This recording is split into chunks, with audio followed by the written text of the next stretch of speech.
Mike, kinakaya mo ba ako? Kinakaya?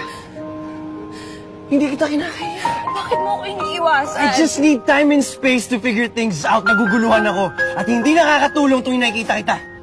Ano?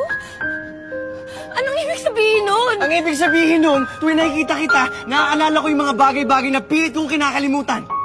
Okay, pagiging duwag ko, yung pangangaliwa ko kay Ann, at ang pagkamatay ng isang tao. So I make you feel less?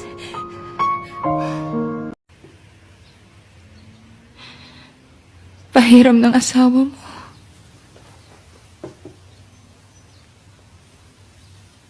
Hindi.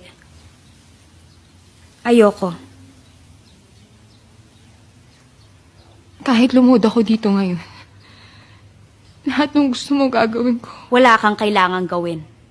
Wala rin akong kailangang ipaliwanag sa'yo.